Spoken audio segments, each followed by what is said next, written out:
لفظ ملیں گے، سیدہ پاک فرماتی ہیں او میرے نبی کے غلاموں، میں نے یہ رنگ بھی دیکھا ہے کہ حضور نے اتنا کھڑے رہے، اتنا قیام کیا، اتنا قیام کیا کہ مقدس پیروں میں ورم آ گئے، سوج گئے پیر۔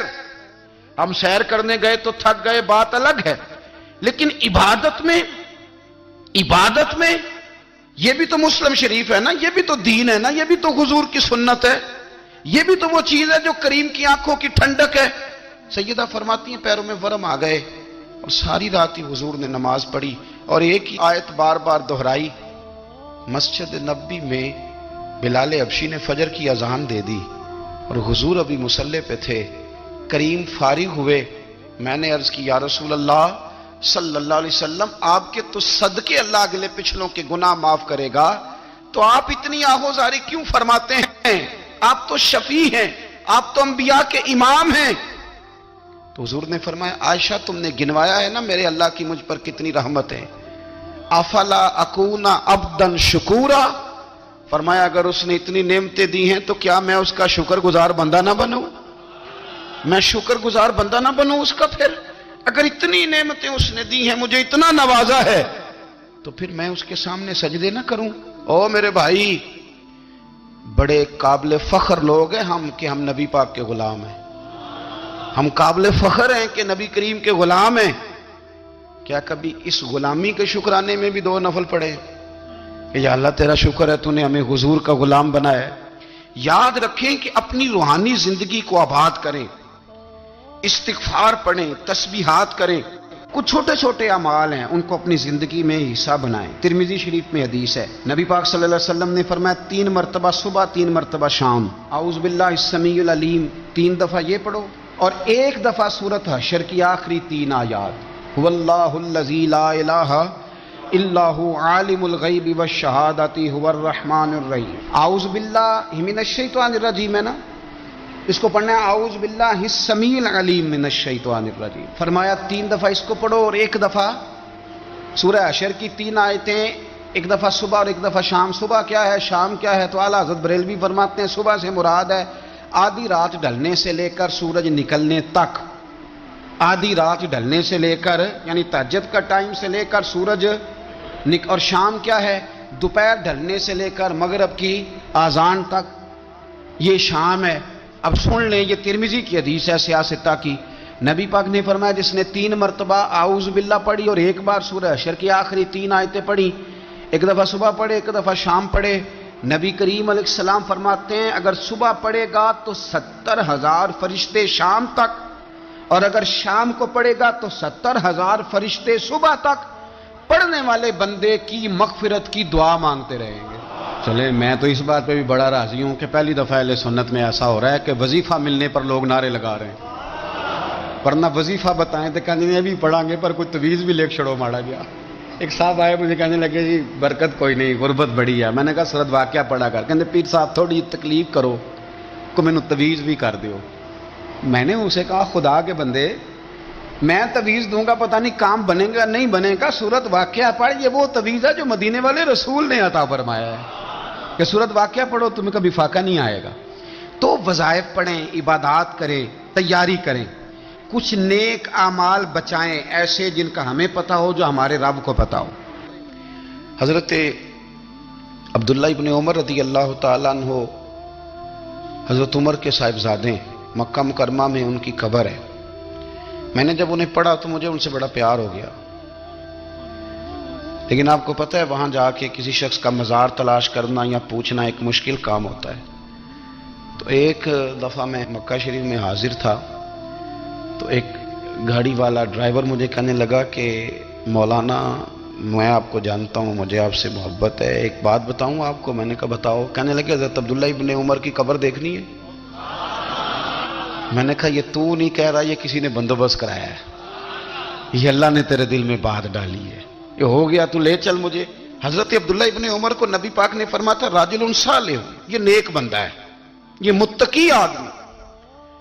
حضرت عبداللہ ابن عمر رضی اللہ تعالیٰ عنہ سیدنا فاروق اعظم رضی اللہ تعالیٰ عنہ کے صاحبزادے ہیں، اور ان کی ہمشیرہ سیدہ حفصہ رضی اللہ تعالیٰ عنہ حضور کی زوجہ محترمہ ہے۔ ایک دن اپنی ہمشیرہ سے کہنے لگے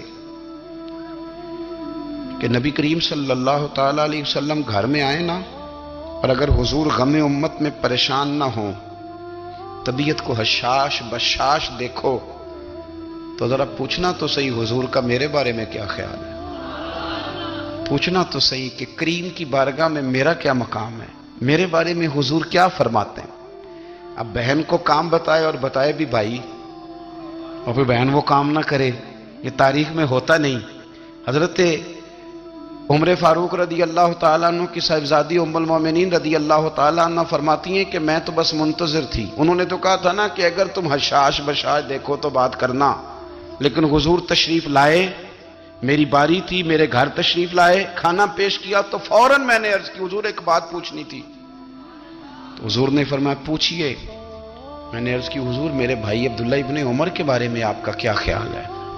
نوجوانوں میری بات پہ غور کرنا، میرے بھائی کے بارے میں آپ کا کیا خیال ہے؟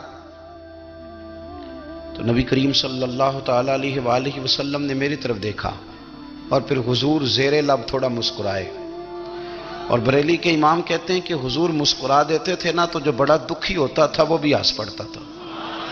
اب سوال پیدا ہوتا تھا کہ پھر تو اس مسکراہٹ کے لیے انتظار کرنا پڑتا ہوگا کئی مہینے کہ حضور مسکرائیں تو رونے والے ہنسیں، تو اعلیٰ حضرت فرماتے نہیں، انتظار نہیں کرنا پڑتا، یہ مسکراتے رہنا تو حضور کی عادت ہے۔ جس کی تسکین سے روتے ہوئے ہنس پڑے، اس تبسم کی عادت پہ لاکھوں سلام۔ یعنی یہ تو عادت ہے حضور کی مسکراتے رہنا، اس کے لیے انتظار نہیں کرنا پڑتا۔ بھائیو آپ خیال رکھیں گے، غور کریں گے، حضرت عبداللہ ابن عمر رضی اللہ تعالیٰ عنہ کے بارے میں پوچھا تو سیدہ فرماتی ہیں کہ نبی کریم صلی اللہ تعالیٰ علیہ وسلم نہ زیر لب مسکرائے اور فرمایا حفصہ تیرا بھائی ہے تو اچھا، لیکن میں نے سنا ہے کہ عشاء کی نماز پڑھتا ہے تو فجر تک سویا ہی رہتا ہے۔ او نوجوانوں، 10 بجے تک سونے کی بات نہیں ہوئی، 9 بجے تک سونے کی بات نہیں ہوئی، 11 بجے اٹھنے کی بات نہیں۔ حضور فرمانے لگے میں نے سنا ہے کہ عشاء کی نماز پڑھ کے سو جاتا ہے اور فجر تک سویا ہی رہتا ہے، اسے چاہیے کہ تہجد کے وقت اٹھا کرے، اللہ کی بارگاہ میں حاضر ہوا کرے، آہوزاری کرے، سجدے کرے، عبادت کرے، اٹھتا ہے اور فجر میں جا کے اٹھتا ہے۔ حضرت جناب حفصہ رضی اللہ تعالیٰ عنہ کہتی ہے میں نے جناب عبداللہ ابن عمر کو پیغام دیا اور میں نے کہا میرے جوان بھائی سن، نبی پاک نے فرمایا ہے تو اچھا پر تہجد میں نہیں اٹھتا، نفل نہیں پڑھتا۔ او میری ملت کے جوانوں، مزہ نہیں آ جاتا جب ساری دنیا سوئی ہو، ساری دنیا، اور بستر بھی گرم ہو اور نیند بھی پورا غلبہ کر رہی ہو، اور اچانک گھنٹی بجے دماغ میں، آنکھ کھلے، گھڑی پہ نظر پڑے، 3:30 4 بجے کا پیغام گھڑی بتائے، اور کوئی چڑھتی جوانی والا اٹھ کے وضو کرے، اور جب وہ مصلی کھول کے بچھائے تو مدینے والے محبوب کہتے ہیں کہ ہر نماز پہ رب ثواب دیتا ہے، اور جو اٹھ کے تہجد کی نماز پڑھے اسے دیکھ کے تو رب مسکراتا ہے، جو اس کی شان کے لائق ہے، جو اس کی شان کے لائق، وہ مسکراتا ہے، خوش ہوتا ہے کہ میرا بندہ تہجد میں اٹھ گیا، وہ مسکراتا ہے۔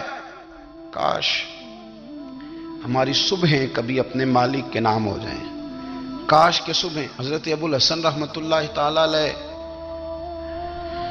حضرت معاذ ابن جبل رضی اللہ تعالیٰ عنہ کے پاس بیٹھا کرتے تھے، فرماتے ہیں ان سے جو پیار بڑھا تو پھر میرا مصلی سے بھی بڑھ گیا۔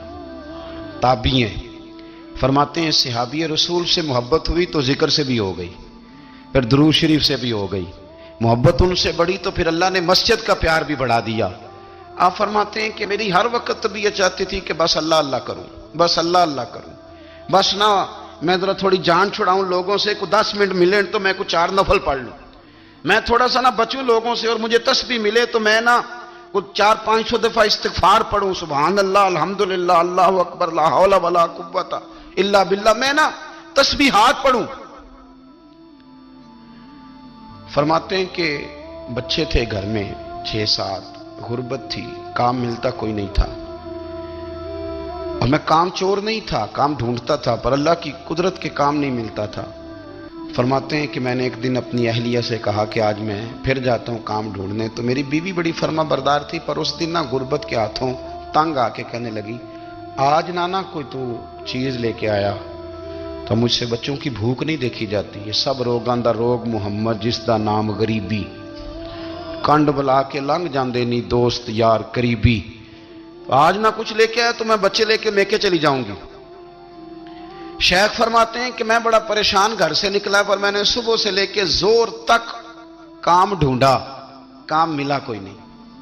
تو میرے دل میں خیال آیا چلو کام نہیں ملتا تو اللہ اللہ تو کرے نا, چلو بندوں کی مزدوری نہیں ملتی تو رب کریم کی عبادت ہی کرتے ہیں.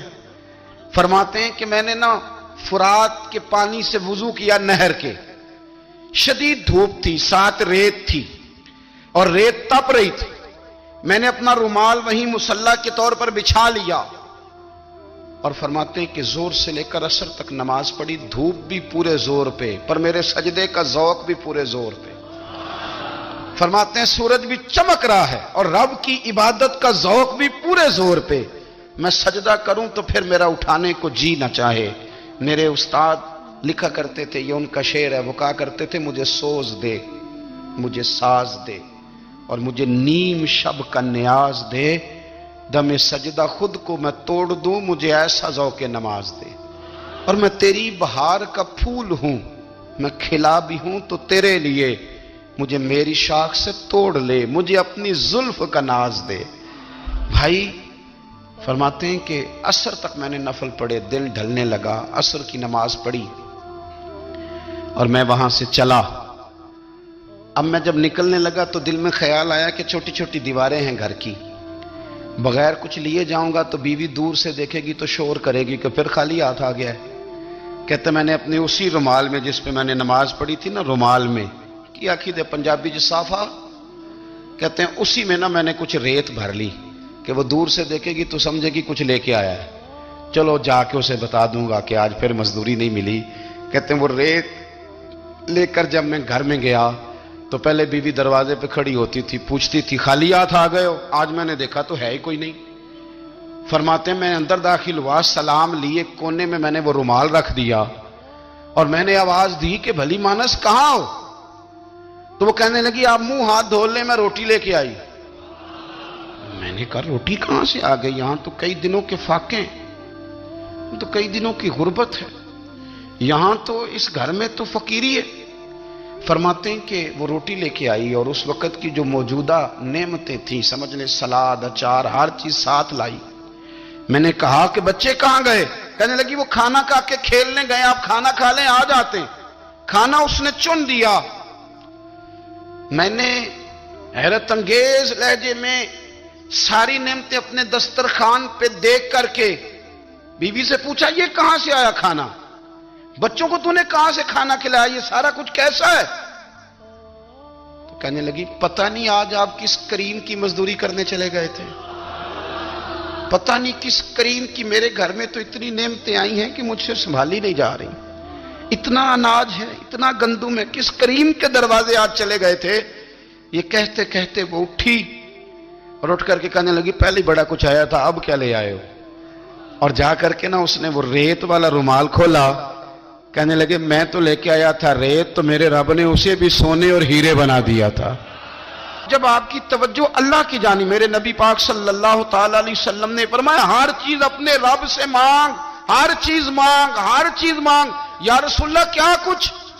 میرے محبوب نے فرمایا تیرے گھر میں نمک بھی ختم ہو جائے تو وہ بھی اپنے رب سے مانگا کر, تو مانگنا وہ تجھے دے گا, تو اس کی بارگاہ میں کشکول طلب دراز تو کرنا. اور ترمذی شریف میں عجیب لفظ ہیں, رسول کائنات نے فرمایا, رب کریم فرماتے ہیں جب میرا بندہ ہاتھ اٹھاتا ہے نا تو مجھے حیا آتی ہے کہ میں خالی کیسے لوٹا دوں اس کے. اتنے بڑے بادشاہ کی بارگاہ میں, او بھائی لوگوں سے عزتیں تلاش کرتے ہو تو وہ کیا تمہیں عزت دیں گے, وہ تو کل اچھا کہتے ہیں پرسوں برا کہنے لگ جاتے ہیں. لوگوں کے سامنے گڈ بک میں آنا چاہو گے تو وہ تو سویرے تمہارے بارے میں کچھ کہیں گے, شام کچھ اور کہیں گے. اپنی روحانی زندگی آباد کریں, اپنے مسلح کو وقت دیں اور دنیا سے چھپ کر اس موبائل کو بند کر کے اور اپنے آپ سے بھی چھپ کے اور تنہا ہو کے چھپا کے سارا کچھ اپنے آنسو اپنے رب کی بارگاہ میں پیش کریں, اس کے حضور حاضری دیں. سنو نا ترمذی کی حدیث اور اسے یاد رکھنا, نبی پاک علیہ السلام نے فرمایا اپنے دکھ لوگوں کے سامنے نہ بیان کرنا، سیٹھوں نوابوں کو نہ بتاتے پھرنا، دنیا داروں کے سامنے جا کے نہ رونا کہ میں تکلیف میں ہوں۔ فرمایا اگر دنیا داروں کو دکھ بتاؤ گے رب تمہیں کبھی غنی نہیں کرے گا، اور لوگ ہیں کہ الٹا مذاق اڑائیں گے۔ آپ کی جس سے بڑی پکی یاری ہے نا، پکی، وہ تب تک پکی ہے جب تک آپ نے 50,000 مانگا نہیں، اور جس وقت آپ نے کہہ دیا کہ میں مجبور ہوں میری مدد کر، تو پھر ختم ہو گئی دوستی۔ لوگوں کی تعلقات آپ کے ساتھ تب تک ہیں جب تک آپ ان سے کوئی ضرورت وابستہ نہیں کرتے۔ کریم محبوب فرمانے لگے بندوں کے سامنے دکھ نہ بیان کرنا، اللہ تجھے کبھی غنی نہیں کرے گا، تو اپنے دکھ اپنے رب کو بتا، تو دعائیں مانگ، تو اس کی بارگاہ میں حاضر ہو، تو اس کے حضور عرض کر۔ فرمایا اپنے دکھ اپنے رب کو بتا، وہ جلدی کرے یا دیر سے کرے تجھے ساری دنیا سے بے نیاز کر دے گا، تجھے کسی کا محتاج نہیں رہنے دے گا۔ اپنے مسلح کو، اپنی دعاؤں، ایک بزرگ فرماتے ہیں میں نے دعا مانگنے کا طریقہ اپنی بیوی سے سیکھا، دعا مانگنے کا طریقہ اپنی، سیکھنے والے تو اپنے بچوں سے بھی سیکھ لیتے ہیں، سیکھنے والے تو ہر ایک سے سیکھتے ہیں۔ وہ کہتے ہیں میں نے دعا مانگنے کا سلیقہ اپنی بیوی سے سیکھا ہے۔ حضرت وہ کس طرح؟ فرمانے لگے میری بیوی نے نا مجھے کوئی کام بتایا، کچھ پیسوں کی ضرورت کے لیے کہا، تو میں نے اسے کہا کہ بھئی ابھی میرے پاس نہیں ہے، کچھ دنوں میں آتے ہیں تو میں دے دوں گا۔ عورتوں کی عادت ہوتی ہے وہ بار بار یاد کراتی ہیں، 2-4 دنوں کے بعد پھر اس نے کہا حضرت وہ میں نے کہا تھا کچھ پیسے، میں نے اسے کہا کہ ابھی میرے پاس نہیں ہے، کچھ دنوں میں ملتے ہیں تو میں تمہیں دے دوں گا۔ اس نے کچھ دنوں کے بعد پھر کہا حضور وہ میں نے کچھ پیسے کہے تھے۔ فرماتے میں نے ڈانٹ دیا، میں نے کہا کہ کیا تو روز مجھے شرمندہ کرتی ہے، کہا نا میرے پاس نہیں ہے، ہوں گے تو دے دوں گا، تو روز یاد کراتی ہے۔ فرماتے ہیں اس نے پہلے تو میری ڈانٹ کو سہا، پھر میرے سخت جملوں نے اس کی آنکھوں میں آنسو پیدا کر دیے، پھر اس نے اپنے آنچل میں اپنے اس دکھ کو سمیٹا، اور پھر اس نے ایک جملہ کہا تو میں رو پڑا، اور مجھے اپنے رب سے مانگنے کا طریقہ آ گیا۔